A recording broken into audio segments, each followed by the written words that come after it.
I would like to share just a little bit of a map that has helped me to incarnate the mother qualities more in my life. And in order to introduce that, I would like to tell the story about the Buddha of compassion. They say that Dalai Lama is an incarnation of the Buddha of compassion. And in this story, it is said that the Buddha of compassion had spent thousands of years praying and sending healing energies into the world. All of a sudden, he just completely lost his motivation, his hope. And he looked around and he said, what am I doing? Look at this, hundreds of thousands of years of prayers and medicine and healing, and look at the world. Everybody's suffering. Look at the wars. Look at the famines. Look at the way we treat each other.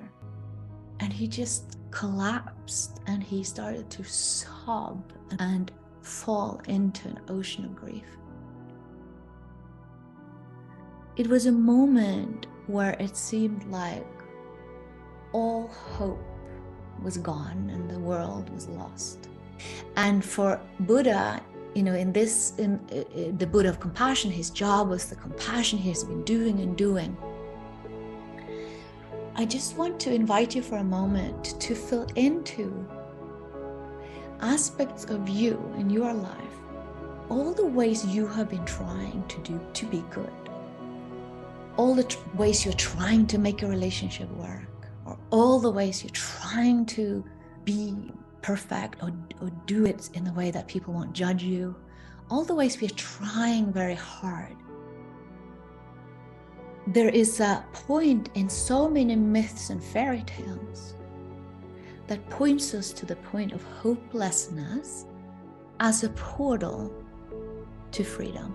And it is a portal that most of us will spend lifetimes avoiding.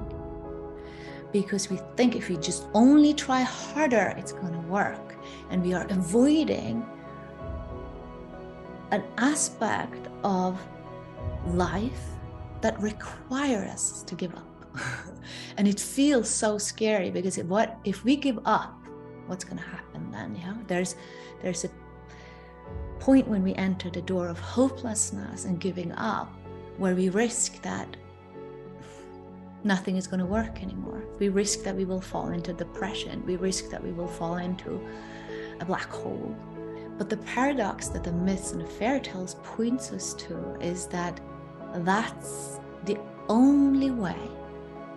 Entering that door is the only way to access real hope, to access reality, which doesn't require us to make it up, where we access the stream of life itself, which is sometimes brutal, which includes death, rotting, composting, falling apart. It includes the autumn as well as the spring.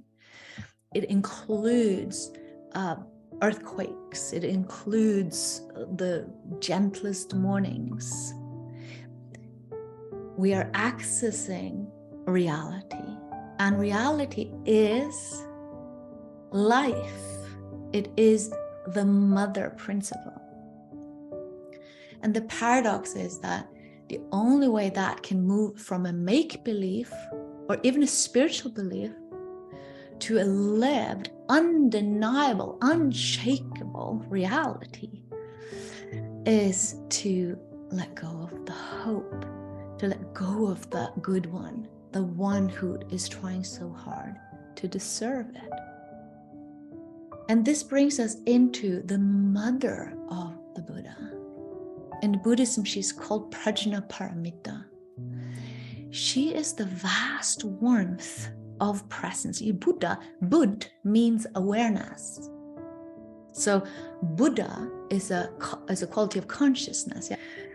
And in the goddess path, that presence is originating from the womb of the world, the mother of the Buddha, the mother of Bud, mother of awareness. And I think that is such, for me, it has been so incredible important piece, is to realize that the presence I'm accessing in meditation, that so many spiritual paths create a subtle or not so subtle division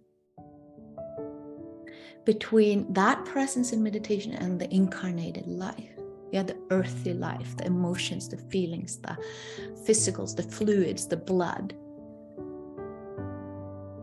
In the goddess path, we are initiated into a wholeness. We begin to see that Bud awareness we access in meditation is a warmth. It is the mother principle. It is the essence of all things incarnated and not incarnated. It is the essence of all things. So it has a sense of refuge, like a warm embrace that we, as we see in this myth, we can open our vehicles enough through our practices, our breathing, our movement. We open the channels so that this vast warmth, prajna paramita, in the tantric path, we call it Bhuvaneshwari. Aditi Devi is this source goddess, can incarnate through us into a very practical resource that we bring with us